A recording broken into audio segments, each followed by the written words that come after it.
Well, good morning. I am in southern Wisconsin right now. It is the morning of October 27th, and I'm headed to Iowa at last. It's crazy to think I bought my first Iowa preference point over a decade ago and then planned on hunting out here forever and just never got around to it. Well, this is officially the year. Here we go. I got 3.5 days. If I don't get it done during this trip, I got another 3 or 4 days lined up in November to come back. But let's hope we can just kill one in the next couple days and focus on Illinois. But I should be there about 10. I'm going to spend a couple hours. I want to walk and scout a couple spots that I just have picked out on a map. I want to have some more options for the next couple of days. I have no idea what the pressure is going to be like. Last weekend it wasn't much, but as we get more towards this end of the month and into November, I got to imagine you're going to start picking up a few extra people.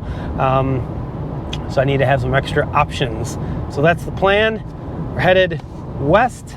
We will update you guys when we get to Iowa. Bowhunt or die. It's go time, baby.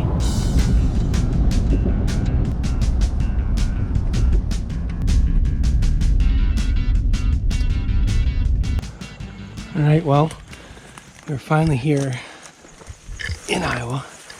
And we're going to do a little bit of a midday scout.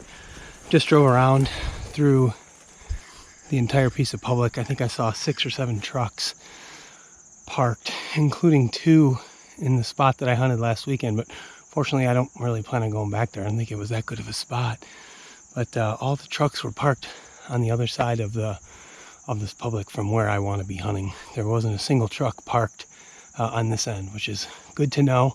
Saw a little buck cruising up here when I drove by, just kind of getting the lay of the land, but I'm gonna go walk up this big stinking hill and see what it looks like. It's a pretty thick hillside right here. It's all CRP down here, but I mean, it's the road's right there, the parking lot's right there. So I'm only 200 yards from the parking lot, and there's a pretty clearly defined trail where the hunters are coming in from the parking lot and going up into this valley, which looks like probably the easiest spot to get up in there.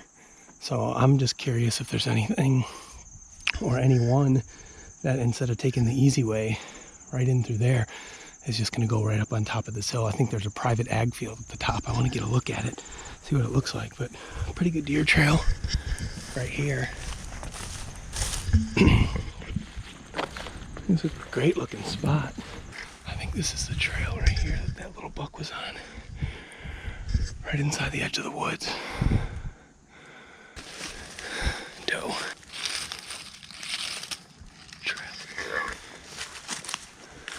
All right, well, just got to the top of this hill. As you can see, I'm sweating already. I'm not even carrying anything. That was a big hill. But we're at the top. It looks like that field might be beans up there, but what I want to show you guys real quick is this.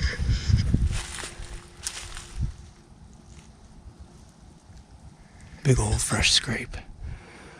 Pretty fresh. We had some rain. A lot of leaves are coming down still. That thing's wide open. Here's another one right here. Look at this. Another big scrape.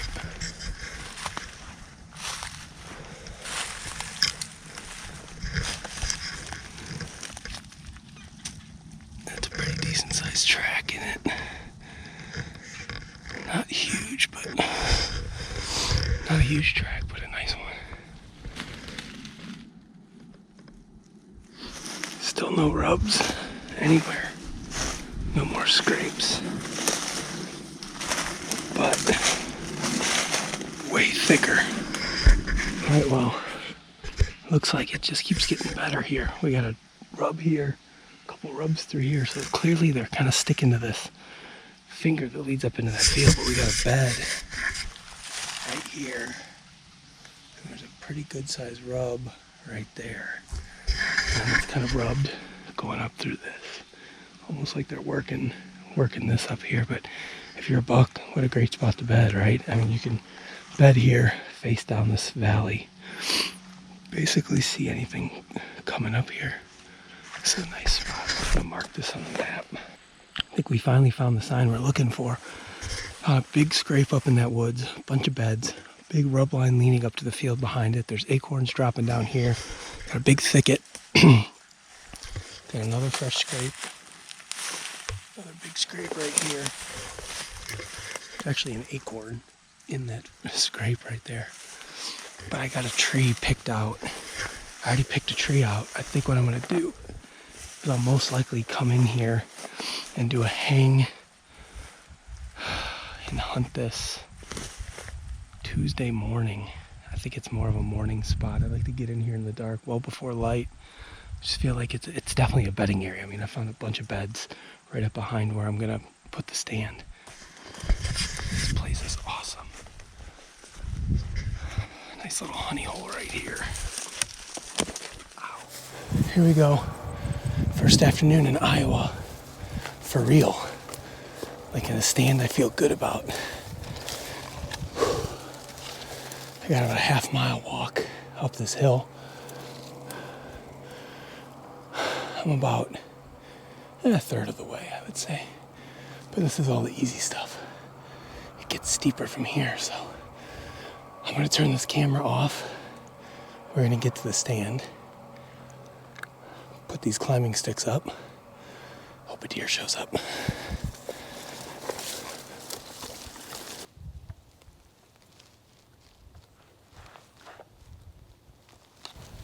Small problem. My sight was loose, and I have no idea if it got bumped. So we're gonna have to sacrifice an arrow and take a shot and just see, make sure we're on.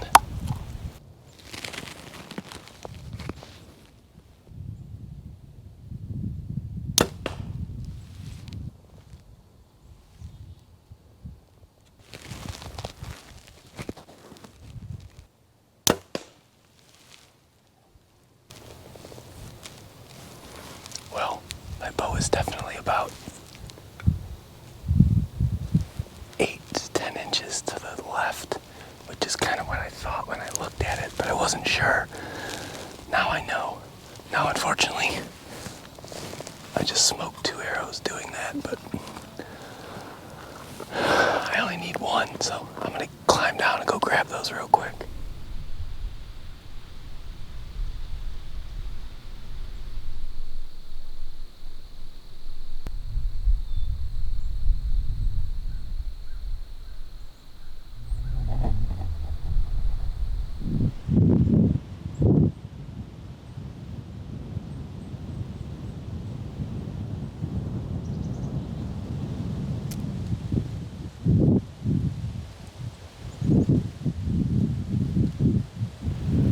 Well, I finally broke my 6th hunt in a row without seeing a deer streak.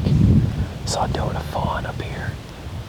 I think the doe or the fawn was crashing through the corn about 10-15 minutes ago, and then they both came out, started coming in the woods, but just never wanted to come down here, and then they kind of took off the way they came from.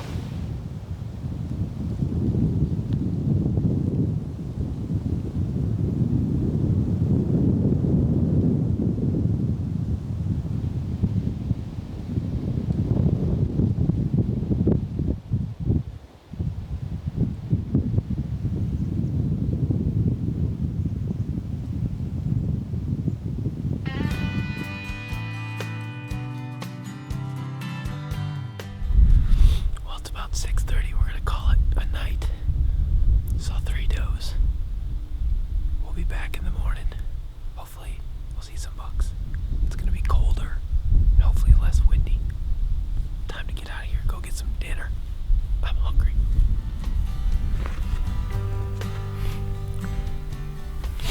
Alright guys, welcome to morning 1 of day 2 here in Iowa. Back in the same stand we sat last night. It's probably in the mid-30s right now. Not super cold, but nice morning. One thing I've learned about Iowa is when you're on the top of these bluffs, regardless of what the weather application says the wind is supposed to be doing, it's probably 5 to 8 miles an hour higher than what the application says. We're supposed to have like a 3 or 4 mile an hour wind this morning. It's probably 8 to 10, but I can deal with that. I just hope it doesn't get much worse. This is alright though. So the plan for this morning is to hit the rattling antlers together. Not bit later than usual. We got an overcast day. So it's just about light enough to where I can see pretty well. So I think we're gonna go ahead and bang the antlers together, see what happens. I saw one doe on my way in this morning. I just caught a brief glimpse of eyeballs in my flashlight. I was using my green light this morning. My green light. Just trying something different. Seeing if the internet really knows what they're talking about. And I caught a flash of eyeballs, so I grabbed the thermal scope real quick just to see what it was. Sure enough, it was a doe. She's probably only 60 or 80 yards from me. She never spooked. So I finished making my way up the hill. Snuck in here. I've been set up for about 45 minutes. I'm feeling pretty good about this morning, so let's hit the old rattling antlers together and see if we can't conjure up a buck to shoot.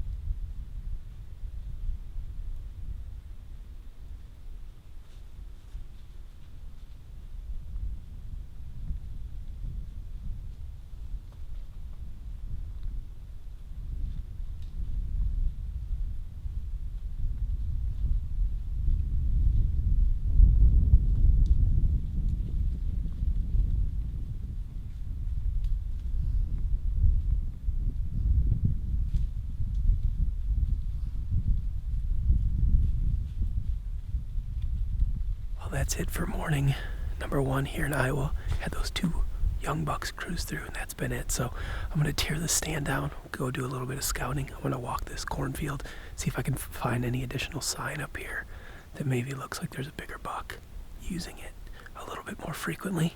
And depending on what I find, I might either re-hang this set, or I'm just going to pack it out and worry about hanging a set for tomorrow morning and then go somewhere else for tonight. So that's the plan. It's time to get moving. We're burning daylight. Let's go. Pretty much all the deer I've seen have been out here by this corn. There's a bed right here. Interesting.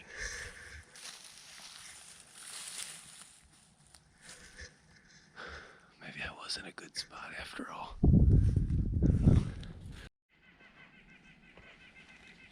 Two does just jumped out.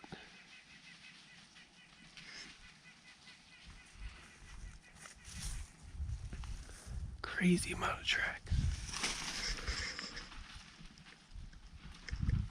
Young doe.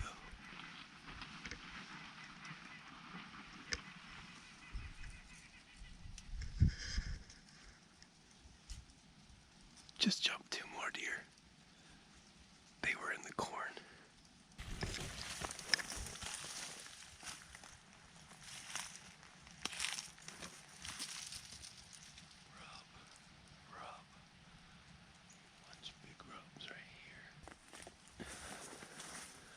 There's definitely a lot of deer up here. Bunch of rubs right there. Tracks all over the place. All right, well, found the tree I'm gonna be in for tonight. I don't know how much I'll be able to shoot, but we're gonna have to make the most of it. So I'm gonna go grab my stand, a bunch of my gear real quick. We're gonna get set up and get out of here because I got another stand to hang somewhere else. All right, well, I found my tree I want to be in. It's not ideal, but it's the best I'm going to be able to do over here. So I've only got 3 sticks with me, so I'm going to have to try to space them out as far as I can. Get up there, and then hopefully I think we got a shot down into this, and I'll see if we got a shot out into the corn.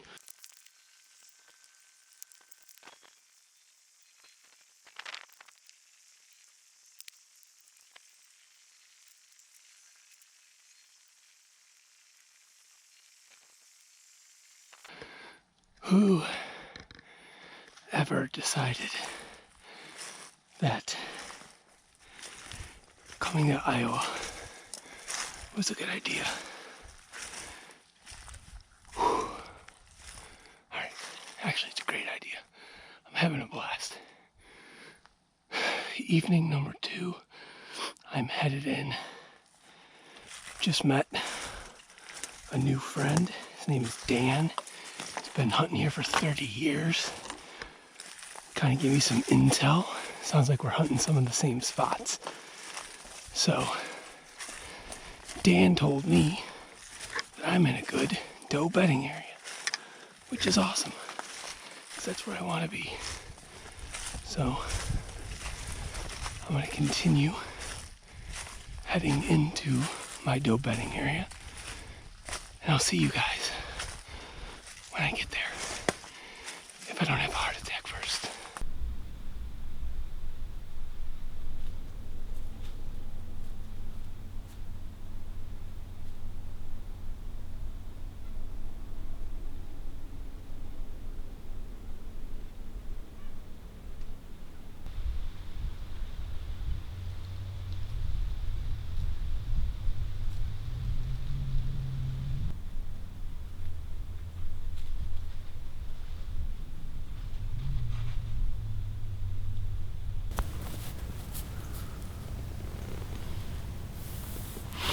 Well, night number 2, not a total bust. I saw 2 deer.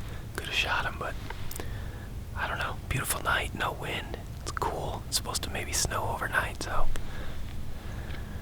not exactly sure what happened, but I'm gonna start packing up, get out of here. We're gonna be in a new spot tomorrow morning. Hopefully we've got some better luck, so we'll check in with you guys then.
Just had a pretty good buck over on that opposite hillside. He was pretty high up, kind of angling up that way. I tried grunting to him, but I lost sight of him. And then like 2 minutes later, something started snorting, blowing up on the top of that hill. So I don't know, my wind. There's basically no wind at all down here, so what little wind I have is just falling right down into this bottom. So I have no idea. There's no way that deer smelled me. I don't know if there's somebody else up there, or maybe that was a doe blowing at him. I don't know.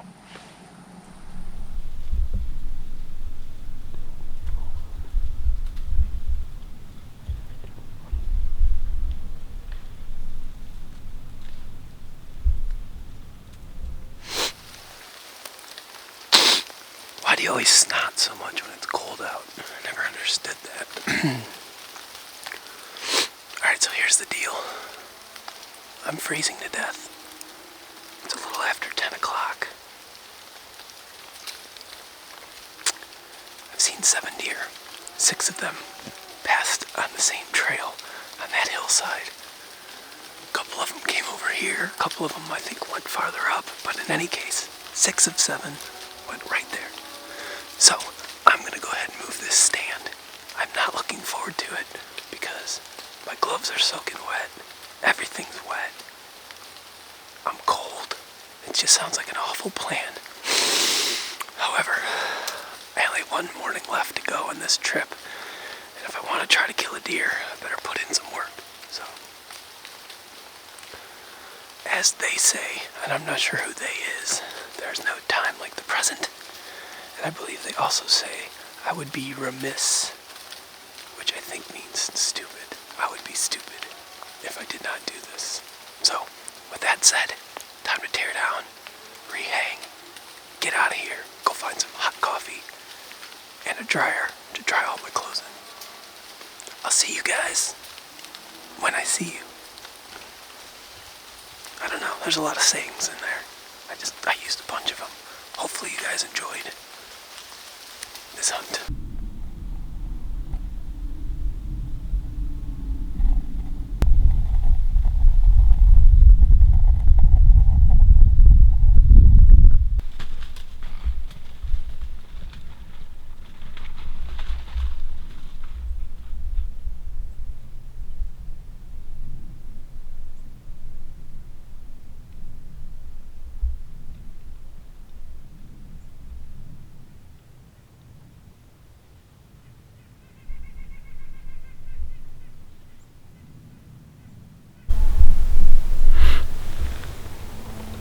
Just had a doe come screaming right through the cornfield with her mouth open. I heard grunting coming behind her. By the time I got the camera on and looked, he was already kind of past me, but it was just a little spike. It's like the third spike I've seen today. They're so small, sometimes you can't even tell if they're the buck or not, other than body size and the fact that he's grunting. Well, it's good to see some deer on their feet moving around. We just need a big buck that's not moving quite so fast. Man, it is dead quiet. Like that wind has died. It is silent.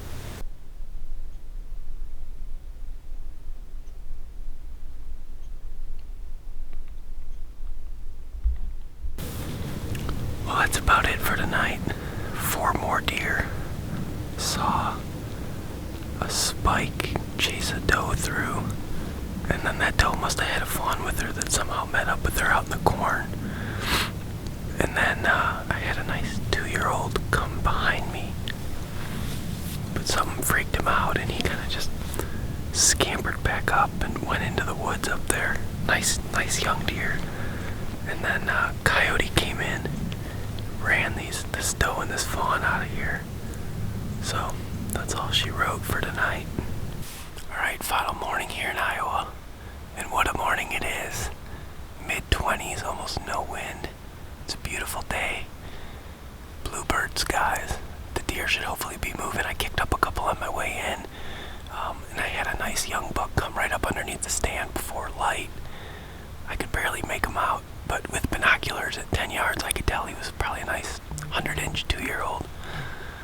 Unfortunately, he eventually caught on that I was here, and he freaked out and ran away and snorted and ran and snorted some more. So, not the best start to the morning, but hey, I saw a deer already, and I saw a turkey pitch down off the roost up there, so hey, not such a bad morning yet. I'm gonna kick back, relax, turn on my heated vest, and enjoy the morning. Let's hope a buck shows up.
To be proven is a blessing. takes faith. It takes devotion. It's never taking a single moment for granted. It takes heart. It takes passion. It's understanding that the hunt is bigger than us. We are proven. We are deadly. We are Scentlock.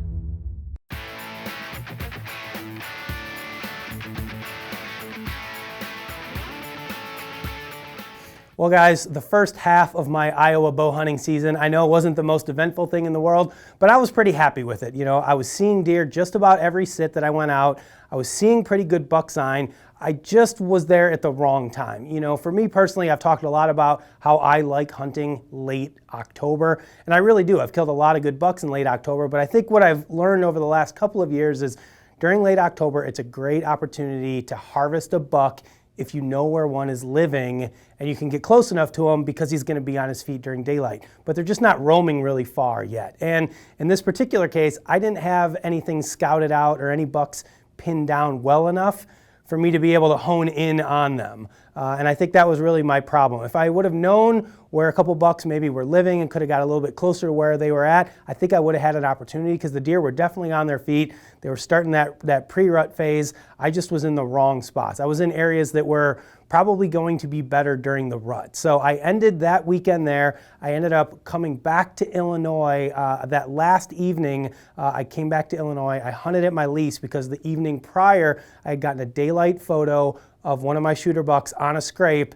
So I went and hunted that scrape the next night. I did not even see a single deer. So I go from hunting public land in Iowa, seeing deer every single sit, jump over the river to Illinois to my private lease that nobody had been on in weeks, sitting on a food plot with a hot scrape, and I don't even see one deer. So it just goes to show you, you just never know exactly what is going to happen. But I did end up going back to Iowa 2 weeks later during the rut. You guys are going to have to tune in next week because we're going to have the conclusion of my Iowa bow hunting season.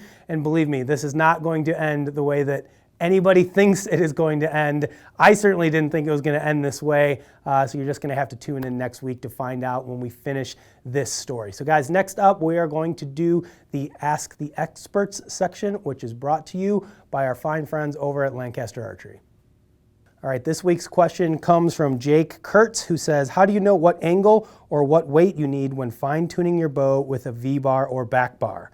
Does it have to have the same amount of weight as a forward stabilizer? Now, this is a great question. I know that back bars or side bars have been gaining a lot of popularity over the years. I am certainly no expert on this topic, but I know somebody who is, PJ Riley, so let's ask him and see what he thinks. All right, guys, so the question was, when you're using a rear stabilizer and a front stabilizer, how do you know what angle to set the bars at, and how do you know how much weight to use? Truth be told, it's all personal preference. You can see the angle of my back bar here. The more level your bar is, the more it's going to stick out. So that's something to think about with hunting. I tend to like my weight lower on the bow, which is why mine is angled down like that. But what you need to do is you need to set up different bar configurations and see what works for you. This is what balances for me. I've got a 15-inch front bar and a 10-inch side rod. And you asked about the weight. How much weight do you need to use? That, again, is personal preference. I actually went this year to the 15-inch front bar so I could reduce the weight. The longer the bar is, the less I need out front. You can see I only have 3 ounces out front, 6 ounces out back. I was running a 12-inch front bar and I had a lot more weight. I had about 10 ounces on it to get the balance that I want. So just play around with different angles because it will feel different. If I were to level this out, it would feel different than having it down low. Play with the different angles, play with different weights. Generally, they are probably not going to be even. Usually, I'm running a 2-to-1 ratio. For every 2 on the back, I've got 1 out front. Generally, that's what it's going to be like. So just play with different length stabilizers, different weights out front, different angles. Play around to see what makes the bow steadiest for you. this is what works for me. Back to you guys. Well, thank you to PJ for that answer. I know back stabilizers are something that have been really picking up momentum in the bow hunting community the last couple of years. So if you guys are in the market to buy a stabilizer, make sure you check out Lancaster's website. They have by far the best selection of really all archery products, but stabilizers included. So guys, next up, we're going to jump into trophy photos for this week's episode. Obviously, Todd is not here, so I get to do the names by myself and I get to pick the winner. So let's take a look right now. Alan Hines, Brandon Faulkner, Jason Jones, Jason Trigg, Christy Mize, and Wade Stevenson. Well, congratulations, everybody. Those are some great trophies. This was a tough call this week. There were some really good photos submitted, and I'm going to pull a Todd graph, and I'm going to award 2 winners this week because I really just couldn't pick between the 2 of them. So congratulations to Jason Trigg in Ohio and Christy, I hope I'm saying this right, Mize in Kansas. Both great bucks, both great photos. Jason's background is amazing, just the good colors. Christy's got the sun either coming up or going down in the background, one of the 2, I can't tell. But in any case, both great photos. So Christy and Jason, congratulations. Make sure you get your information sent over to us. We will get you your hunter specialty and buck bomb prize pack sent your way. Guys, we got a lot more bow hunting action coming your way these next couple of weeks, so make sure you keep sending those trophy photos in. Make sure you keep hashtagging them, #BowhunterDie, and we will look at them, and my man Brad over here will pick out the best ones for me and Todd to review during the show. So if you guys want to see yourself, you got to make sure you're using the hashtag or sending your photos in. That is all that we have got for this week. Like I said, guys, make sure you tune in next week. We're going to have the conclusion of my Iowa season. It was a bit of a heartbreaker, I'm not going to lie, but hopefully everybody learns something from it. So make sure you check back next week right here on Bowhunter Die. Now, PJ, he's kind of a celebrity. He may not answer the phone when you call, but they do have a great let's do that.